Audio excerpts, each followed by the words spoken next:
오늘 우리 교회가 네 번째 생일입니다. 우리 영광장로교회가 세워졌는데 우리 영광장로교회는 어떤 교회인가, 어떤 신앙을 추구하는 교회인가 대략 세 가지로 말할 수 있습니다. 그 첫 번째는 우리는 고민하고 질문하고 성찰하는 신앙을 추구합니다.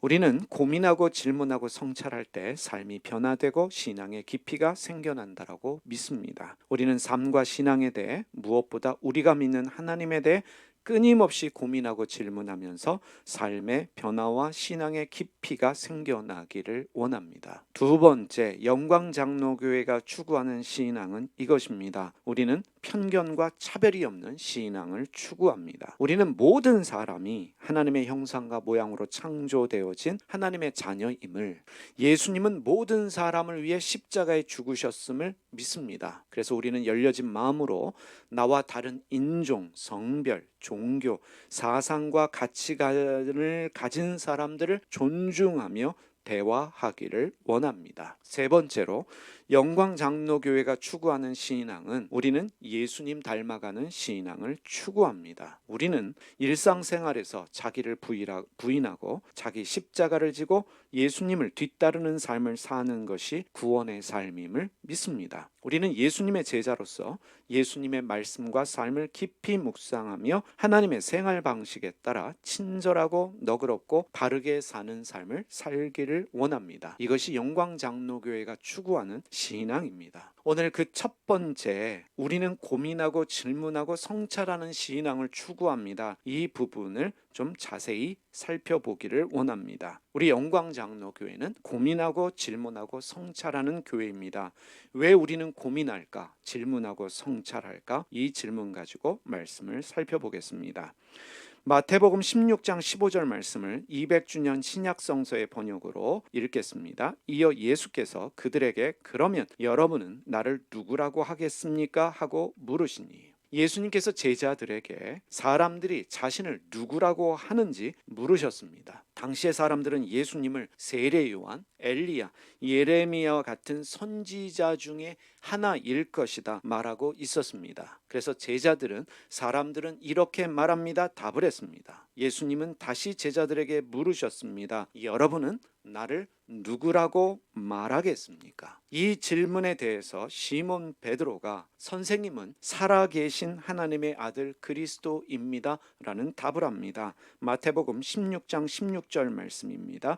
시몬 베드로가 대답하여 선생님은 살아계신 하나님의 아들 그리스도이십니다 하였다. 그리스도는 히브리어 메시아에 대한 헬라어 번역입니다. 메시아와 그리스도는 같은 말입니다. 메시아는 히브리어이고 그리스도는 헬라어입니다. 뜻은 기름 부음 받은 사람이라는 뜻이며 하나님께서 그의 백성을 구원하시기 위해 보내기로 약속한 하나님의 사람을 말합니다. 그런데 당시 사람들이 생각하던 하나님의 백성은 이스라엘 사람들입니다. 그리스도는 나라를 빼앗기고 억압받는 이스라엘 사람들을 구원하도록 보내심을 받은 하나님의 사람이었습니다. 베드로는 선생님은 살아계신 하나님의 아들 그리스도이십니다 라고 고백하고 있지만, 베드로가 고백하고 있는 그리스도는 온 인류를 구원하는 메시아 그리스도가 아니라 당시 사람들이 생각하고 있었던 것처럼 이스라엘을 구원하는 메시아 그리스도이었습니다. 예수님께서는 베드로의 고백에 대하여 그대는 복된 사람입니다 라고 말씀하십니다. 마태복음 16장 17절 말씀 보겠습니다. 그러자 예수께서 이렇게 말씀하셨다. 그대는 복됩니다. 시몬 바르요나, 사람이 아니라 하늘에 계신 내 아버지께서 그대에게 계시하신 것입니다. 베드로의 고백을 들으시고 예수님께서 복이 있다라고 말씀하셨습니다. 왜 복이 있다고 예수님이 말씀하셨을까? 베드로가 정답을 이야기했기 때문일까? 베드로의 고백은 정답이라고 말할 수 없습니다. 왜냐하면 당시의 사람들이 생각하던 메시아는 로마의 압제에서 해방시켜줄 구원자였기 때문입니다. 다시 한번 말씀드리면 당시 사람들이 생각하던, 베드로조차도 생각하던 것이, 하나님의 사람은, 하나님의 백성은 이스라엘 백성들이었고 이스라엘 백성들을 구원하기 위해 보내심을 받은 자, 기름 부음을 받은 자가 그리스도다, 메시아라고 생각하고 있었습니다. 베드로는 예수님을 그런 수준에서 생각했고, 그래서 고백했던 말이 당신은 하나님의 아들 그리스도이십니다 라고 말했습니다. 여기서 또 한 가지 중요한 질문을 할 수 있습니다. 다른 제자들은 가만히 있는데 왜 베드로가 나서서 답을 했을까? 유일하게 답을 했던 사람이 베드로입니다. 물론 베드로의 성격을 살펴보면 나서기를 좋아했던 사람입니다. 나서기를 좋아했기 때문에 다른 제자들을 제치고 답을 했을까? 베드로는 분명 예수님을 따르면서 예수님이 누구이신가 끊임없이 질문하고 고민했다는 사실입니다. 베드로의 답은 예수는 누구이신가, 이러한 고민과 질문에서 나온 답이었습니다. 그냥 나온 답이 아니라 생각하고 있었기 때문에, 고민하고 질문하고 있었기 때문에 할 수 있었던 답입니다. 그래서 이렇게 말할 수 있습니다. 베드로의 답이 복이 있는 것이 아니라 베드로가 했던 고민과 질문이 복이 있는 것이다, 우리가 말할 수 있습니다. 예수님은 또 이렇게 말씀하셨습니다. 베드로의 고백은 하나님이 알게 해주신 것이다 말씀하셨습니다. 지금 베드로가 하고 있는 이 고백, 선생님은 하나님의 아들, 살아계신 하나님의 아들 그리스도이십니다, 하나님이 알게 해주셨다. 그러나 베드로의 이 고백은, 예수님에 대한 베드로의 고백은 이후에도 달라졌습니다. 무슨 말입니까? 이후에도 끊임없이 예수님의 말씀을 들었고 예수님의 삶을 목격했고 예수님의 죽음과 부활도 경험했습니다.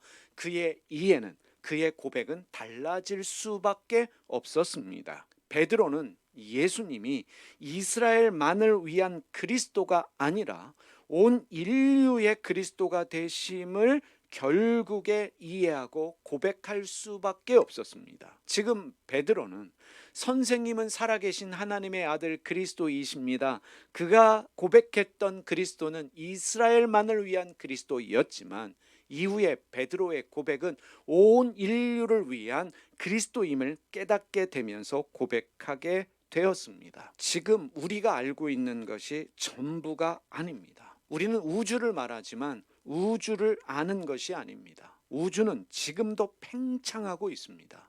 끊임없이 팽창하고 늘어나는 것이 우주인데 이것이 바로 계시입니다. 우리가 계시받았다는 표현을 종종 쓰지요. 계시를 받았다는 고백은 무엇이냐면 지금 내가 알고 있는 것이 전부가 아니라는 것입니다. 계시는 이후에도 더 알아야 될 것이 많다는 뜻입니다. 하나님이 우리에게 주시는 계시는 지금이 전부가 아닙니다. 계속 팽창할 수밖에 없습니다. 알면 알수록 모르는 것이 더 많다는 것을 우리는 깨닫게 되어집니다. 우리가 하나님을 믿고 예수님을 믿고 있지만 우리의 신앙 고백은 날마다 진보할 수밖에 없습니다. 하나님에 대한 고백, 교회에 대한 고백, 신앙에 대한 고백과 이해는 끊임없이 진보할 수밖에 없습니다. 왜냐하면 하나님이 지금도 우리에게 계시하기 때문입니다. 어떻게 계시하시는가? 우리의 고민과 질문 그리고 성찰을 통해서 우리에게 계시하십니다. 우리가 고민할수록, 질문할수록, 성찰할수록 우리의 믿음은 진보할 수밖에 없습니다. 그러하기 때문에 고민하지 않으면, 질문하지 않으면, 성찰하지 않으면 신앙은 늘 제자리 걸음입니다. 늘 제자리 걸음인데 문제는 지금 내가 알고 있는 것이 전부라고 여기면서 그것만을 고집하게 되어집니다. 배우려는 마음이 없기 때문에 다른 사람과의 대화가 불가능합니다. 나와 생각이 조금만 달라도 이단이다, 사입이다 라고 말하면서 정죄합니다. 변화가 없지요. 당연히 신앙의 깊이도 성숙함도 생겨나지 않습니다. 예수님 승천 이후에 교회가 시작되어지면서 초대교회가 고민했던 것이 무엇이냐면 이방인들을 교회로 받아들이는 것에 대해서 고민했습니다. 토론했습니다. 유대인들만의 교회라고 생각했는데 이방인들이 교회로 들어오기 시작하면서 이들을 받을 것인가 말 것인가 고민하고 질문했습니다. 토론했습니다. 할례 문제는 어떻게 해야 되는가? 할례를 받아야 되는가 말아야 되는가 고민하고 질문하고 토론하면서 하나님의 뜻을 물었습니다. 이것이 신앙입니다. 교회의 복이 무엇입니까? 고민하고 질문하는 것이 교회에게 주신 복이라는 사실입니다. 초대교회는 어떻게 예배를 드렸을까요? 처음부터 예배에 대한 형태가 갖추어진 것이 아닙니다. 처음 교회는 유대교 회당에서 행해지던 예배 형식을 본따서 예배를 드렸습니다. 유대교 회당에서 드려지던 예배는 기도, 성경 읽기, 설교, 찬송이 예배의 중요 요소였는데 이것을 교회가 받아들였습니다. 세례는 어떻게 시작된 것일까요? 유대교 안에 바리새파들이 이방인들을 유대교로 입교시킬 때 행하던 의식이 바로 침례였습니다. 유대교가 이방인들을 유대교로 받아들일 때 행하던 의식이 침례였기 때문에 교회도 침례를 통해서 사람들을 받아들이기 시작했습니다. 중요한 의식이 되어진 것입니다. 강이나 바닷가에서 사람을 물에 잠기게 하는 침례를 주었는데 이후에 사람들이 늘어나면서 일일이 다 침례를 줄 수 없었기 때문에 물을 머리에 붓거나 뿌리는 형식으로 간소화시켰습니다. 처음에는요, 세례를 어른에게만 주었습니다. 어린아이들에게는 세례를 주지 않았습니다. 그런데 질문하기 시작했습니다. 왜 어린아이들에게는 세례를 주지 않는가? 라는 고민과 질문을 하기 시작했고, 세례를 받는 중요한 이유가 바로 원죄를 씻는 의식이다 라고 사람들이 생각하면서 원죄를 씻는 중요한 의식이기 때문에 아이들에게도 세례를 주자 교회가 결정했던 것입니다. 그런데 유아 세례를 결정했던 중요한 이유가 무엇이냐면 당시는 영아 사망률이 많았습니다. 많은 아이들이 태어나자마자 죽었기 때문에 어렸을 적의 세례를 받도록 해서 원죄에서 벗어나 구원을 받을 수 있도록 배려했던 것입니다. 세례와 천국을 연관시켜서 세례를 받아야만 천국에 갈 수 있었다라고 믿었기 때문에 아이들이 일찍 죽는 사회에서 어린아이들의 세례는 중요하게 자리를 잡은 것입니다. 처음부터 침례가 있고 세례가 있고 유아 세례가 있었던 것이 아니라 왜 이것이 중요한가 고민하고 질문하면서 생겨난 의식들이라는 것입니다. 교회가 시작되면서 중요했던 일이 무엇이냐면 저녁에 함께 모여 떡을 떼는 식사가 중요했습니다. 사도행전에 보면 사람들이 날마다 성전에 모이기를 힘쓰면서 집에서 떡을 뗐다. 그 말은 저녁에 함께 모여 식사다는 것입니다. 이것이 너무나 중요했습니다. 저녁에 함께 모여서 식사하는 것이 예배였습니다. 그런데 이렇게 행했던 중요한 이유 중에 하나가 유대교의 유월절 밤 축제 만찬을 비롯해서 이 고대 근동 지방의 여러 종교에서는 일반적으로 저녁에 모여 함께 식사하는 것이 중요한 종교 의식이었기 때문입니다. 그래서 교회도 함께 모여서 저녁에 식사했습니다. 그리고 의미를 부여하기를 예수님께서 죽으시기 전에 12제자와 함께 최후의 만찬을 하셨기 때문에 우리도 그 식사를 재현한다, 그것을 기념한다라는 생각으로 저녁에 모여서 교인들끼리 함께 식사를 했습니다. 아주 중요한 예배였습니다. 사람들이 귀히 여기는 성대한 식사였습니다. 그런데 사람들이 늘어납니다. 사람들이 늘어나면서 이제 함께 모여서 식사하는 실제적인 식사보다는 영적인 의미를 가지고 모이자. 그래서 빵과 포도주로 간소화했습니다. 이전에는 만찬이었는데 이제는 영적인 의미가 중요하다라고 해서는 빵과 포도주만 남겨놓고 이제 빵과 포도주를 먹고 마시는 것은 예수님의 피와 살을 먹는 것이다, 마시는 것이다. 그리고 이 성찬을 통해 우리는 거룩하여진다 믿기 시작했던 것입니다. 밤에 모이는 대신에 낮에 모이고, 그리고 예배 맨 마지막 부분에 성찬식을 하기 시작했습니다. 처음부터 이러한 예식이 있었던 것이 아니라 함께 모이는 교인들의 저녁 식사가 오늘의 성체, 성사, 성만찬 또는 성찬식이 되어진 것이에요. 함께 자리에 앉아서 식사하던 것이 빵과 포도주로만 간소화되고 예배 마지막 부분에 행해지는 예식이 되어졌는데, 지금도 카톨릭을 보면 성찬식을 할 때 교인들이 일어나서 앞으로 나와 신부님께 이 떡과 포도주를 받았습니다. 그런데 이것도 간소화돼서 천주교는 지금 빵만 주고 있습니다. 포도주는 주지 않습니다. 개신교는 자리에 앉아서 받는데 1년에 한 번, 두 번 정도로 간소화했습니다. 여러분, 교회는 처음부터 한 가지 모습이 있었던 게 아닙니다. 어느 누구도 우리가 정통이라고 말할 수 없습니다. 한 가지 교리로 시작되어진 교회가 아닙니다. 단일 체계로 하나로 시작되지 않았습니다. 사실 기독교는 유대교를 비롯해서 주위에 있던 여러 종교 전통을 받아들였습니다. 거기서 교회를 만들어 갔습니다. 처음부터 답이 있었던 것이 아니라 교회에 대해서 끊임없이 고민하고 질문하면서 교회를 만들어 갔던 것입니다. 이 일은 계속되어져야 합니다. 종교 개혁을 하면서 개혁자들이 이런 말을 했습니다. 개혁되어진 교회는 끊임없이 개혁되어져야 한다. 이것이 정통이다라고 말하면서 고집하는 것이 아니라 끊임없이 변화하기 위해서, 끊임없이 주님의 뜻을 찾기 위해 고민하고 질문하는 것이 교회의 정체성이고 교회에 주신 복이라는 사실입니다. 예수님께서 베드로의 이름을 바꾸어 주셨습니다. 베드로의 원래 이름은 시몬입니다.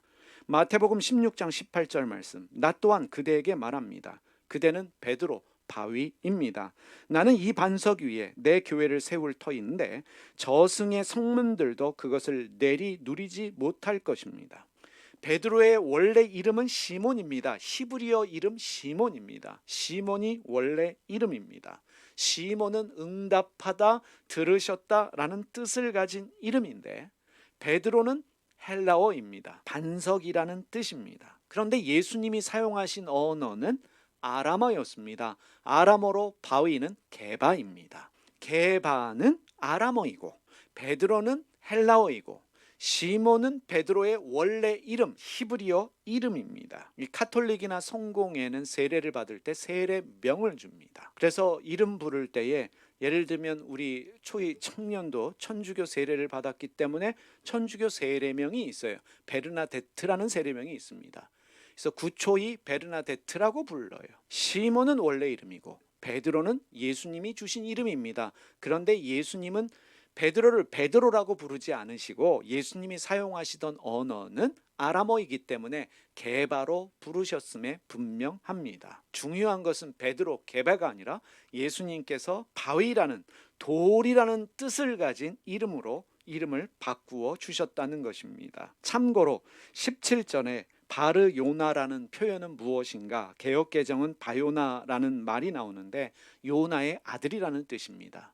바요나, 요나의 아들이라는 뜻이에요. 요나의 아들 시몬아, 이제부터는 너의 이름은 게바다. 반석의 뜻을 가진 게바다. 그 게바가 헬라어로 베드로, 영어로 하면 피터가 되는 것입니다. 근데 질문은 이것이에요. 왜 갑자기 이름을 반석이라고 부르셨을까? 이름을 왜 반석으로 바꾸어 주셨을까? 반석이 무엇입니까? 반석이라는 것은 튼튼한 집을 짓기 위해 필요한 견고한 기초가 됩니다. 예수님께서 반석 위에 집을 짓는 사람이 지혜로운 사람이라고 말씀하셨습니다. 반석 위에 집을 지어야 그 집이 튼튼한 집이 되어집니다. 반석은 튼튼한 집을 짓기 위한 견고한 기초입니다. 다시 말하면 견고한 기초 위에 우리의 신앙과 삶을 세워가야만 합니다. 견고한 기초가 무엇이겠습니까? 견고한 기초는 선생님은 살아계신 하나님의 아들이신 그리스도입니다 라고 고백했던 베드로의 그 고백이 견고한 기초입니다. 그런데 우리는 알고 있습니다. 베드로의 이러한 신앙 고백이 가능했던 이유는 베드로의 고민과 질문이 있었기 때문입니다. 고민과 질문이 있었기 때문에 베드로의 신앙 고백은 시간이 지나면 지날수록 그 이해가 달라졌고 깊이가 달라졌습니다. 신앙의 성숙함이 생겨났던 것입니다. 여러분, 중요한 이해입니다. 왜 예수님께서 시몬의 이름을 반석이라고 바꾸어 주셨을까? 베드로, 게바로 부르셨을까? 반석은 튼튼한 집을 짓기 위한 견고한 기초입니다. 우리의 신앙도 견고한 기초 위에 세워져야 하는데 예수님께서 이 반석 위에 교회를 세우시겠다 말씀하셨습니다. 베드로, 네가 앞으로 세워질 교회의 우두머리가 되겠다라는 말씀이 아니라 이 반석 위에, 그 반석이 무엇입니까?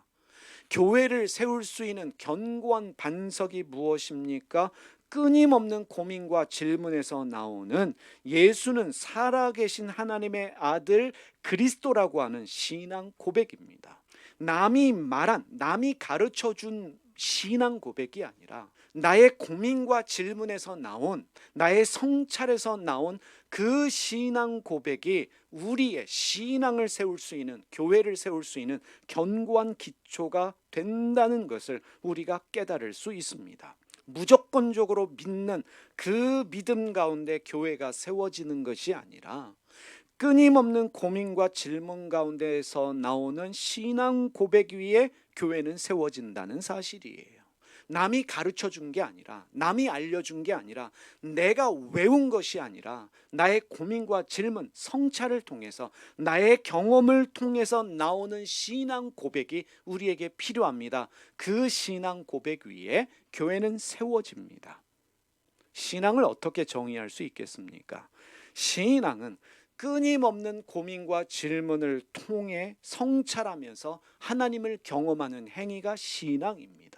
아멘 소리 크게 하는 것이 좋은 신앙이 아니라, 좋은 신앙은 말씀을 들으면 들을수록 생각하게 되고 고민하고 질문하면서 성찰하면서 내가 믿는 그 하나님이 누구신가 경험하게 되는 것이 신앙, 좋은 믿음이라고 말할 수 있습니다. 그러한 자유가 보장되는 공간이 바로 교회입니다. 교회에 오면 어떠한 고민도 말할 수 있고 어떠한 질문도 할 수 있습니다. 어떠한 나의 생각도 말할 수 있는 자유가 있습니다. 이번에 탄핵 결정하는 일에 모 정당이 반대 의사를 말하면서 그 탄핵에 찬성했던 사람들을 색출하겠다. 비밀 투표임에도 불구하고 누가 당론에 거슬려서 찬성표를 던졌는지 알아내야겠다. 한 사람씩 일어나서 말해라 라고 하는 것을 시도했다라는 것을 우리가 기사를 통해 접했습니다. 그런 모습을 보면서 오늘 교회가 이런 모습이 아닌지 돌아봐야 합니다. 교회가 가르쳐주는, 우리가 고백하는 그 신앙에서 벗어나면 다 이단이 되고 사이비가 되면서 문제 있다라고 지적하는 것이, 비판하는 것이 과연 올바른가? 교회는 끊임없이 고민하고 질문하면서 여기까지 왔습니다. 신앙은 무조건적으로 목사가 말하는 것에 믿고 아멘하면서 따르는 것이 아닙니다. 우리는 목사 말 잘 듣는 것이, 목사 말 잘 듣고 순종하는 것이 좋은 신앙이다, 믿음이라 배웠습니다. 그러면 바보가 되는 것이지 성숙한 사람은 될 수 없습니다. 왜 똑똑한 사람들을 바보로 만들었는가? 질문하지 못하게 하는 거예요. 고민하지 못하게 하는 거예요. 가르쳐주는 대로만 믿어라. 그래서 문제가 생기는 것입니다. 세계적인 종교학자이셨던 고 길희성 교수님께서 이런 말씀을 하셨습니다. 종교의 존재 이유는 명확하다. 참 인간이 되기 위해서다. 종교는 이를 위한 수단이다. 이 목적을 위해서 우리는 끝없이 물음을 던져야 한다. 그런데 한국 개신교는 물음을 허용하지 않는다. 비판적 질문은 봉쇄된다. 그러니 진정성 있는 답이 나올 리가 없다. 신학생들이 신학교에 들어가도 문제를 안고 고민할 시간이 없다. 그들이 성직자가 되면 어떻게 되겠는가? 또다시 신도들의 물음을 봉쇄하게 된다. 스스로 물음을 던져본 적이 없으니까. 예수님은 오늘 우리에게도 질문을 던지고 계십니다. 여러분은 나를 누구라고 하겠습니까? 베드로가 했던 답이 우리의 답이 아니라 오늘 예수님이 우리에게 질문을 던지시는데 나만의 답이 필요합니다. 나만의 고백이 필요합니다. 내가 믿는 예수는 누구인가? 우리는 이 질문에 대하여 답하기 위하여 고민하고 질문해야 합니다. 나만의 답을 찾으면서 나만의 신앙 고백이 필요합니다. 다른 사람들은 세례 요한이다, 엘리야다, 예레미야와 같은 선지자 중에 한 명이라고 고백하지만 베드로와 같이 선생님은 살아계신 하나님의 아들 그리스도이십니다. 나만의 신앙 고백을 할 수 있어야 하는 것입니다. 사탄이 두려워하는 교회가 어떤 교회이겠습니까? 무조건적으로 믿는 교회가 아닙니다.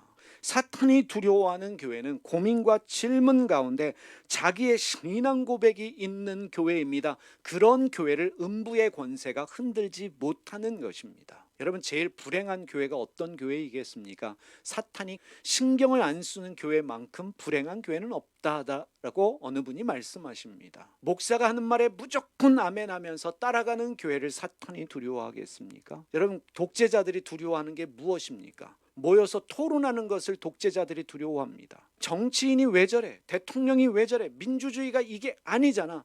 모여서 고민하고 질문하고 토론하는 것을 소위 말하는 악한 독재자들은 허용하지 않습니다. 계엄령이 선포되자마자 첫 번째 포고령이 무엇입니까? 모이지 못한다는 거예요. 그런 모습들을 보면서 우리의 신앙, 우리의 교회에 대한 반성이 필요합니다. 사탄이 두려워하는 교회, 음부가 흔들지 못하는 교회는 바로 고민하고 질문하는 교회입니다. 고민하고 질문하기 때문에 학문과 기술이 진보한 것입니다. 가르쳐준 대로 배우고 거기서 끝난 게 아니라 왜 이럴까, 왜 저럴까 고민했기 때문에 학문이 오늘 여기까지 온 것이고 기술도 과학도 여기까지 발전한 것입니다. 앞으로 끊임없이 세상은 더 발전할 것입니다. 왜? 고민하는 자들이 있기 때문에 그렇습니다. 질문하는 자들이 있기 때문에 그렇습니다. 똑똑한 대한민국 사람들이 왜 아직도 과학 분야에 노벨상을 받지 못할까? 외우는 것은 천재인데, 시험 보면 100점인데 그 이상을 뛰어넘지 못하기 때문이다. 어느 분이 말씀하십니다. 그 이유는 한국 교육은 고민과 질문을 허용하지 않기 때문에 그렇습니다. 고민하고 질문하면 뭐라고 합니까? 그 시간에 영어 하나라도 더 외워라. 영어 단어 하나라도 더 외우고 수학 공식 하나라도 더 외워라. 그러한 교육을 교회도 하고 있는 것입니다. 고민과 질문이 우리의 신앙의 진보를 만들어냅니다. 예수님께서 베드로에게 천국 열쇠를 주셨습니다. 마태복음 16장 19절, 나는 그대에게 하늘나라의 열쇠를 주겠습니다. 그러니 그대가 땅에서 매는 것은 하늘에서도 매여 있을 것이요 그대가 땅에서 푸는 것은 하늘에서도 풀려 있을 것입니다. 예수님께서 베드로에게 하늘나라의 열쇠를 주셨습니다. 그 열쇠는 베드로에게만 주어진 것이 아니라 우리에게도 주신 열쇠입니다. 베드로에게 하늘나라의 열쇠를 주셨기 때문에 그가 교회의 우두머리다라고 하는 것은 너무 어리석은 생각입니다. 베드로에게만 천국의 열쇠를 주신 것이 아니라 우리에게도 천국의 열쇠를 주셨습니다. 열쇠를 주셨다는 의미가 무엇일까요? 열 수 있는 열쇠라는 거예요. 하늘나라를 열어볼 수 있는 열쇠를 주셨다는 것입니다. 모든 사람의 관심은 하늘나라가 어떠한가, 이게 관심이잖아요. 열쇠를 주었다면 열쇠를 가지고 열어봐야 합니다. 열라고 주신 거예요.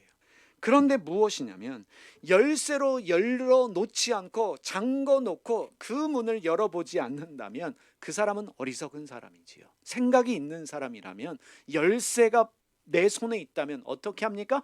열어봐야지요. 너희가 하늘나라를 열 수 있다는 것입니다.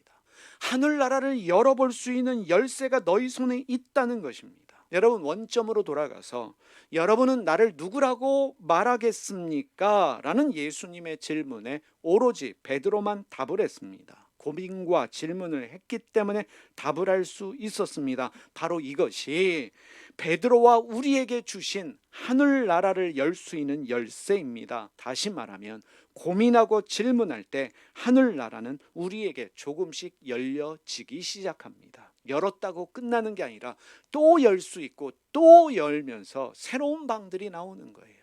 문을 열었는데 거기가 전부가 아니에요.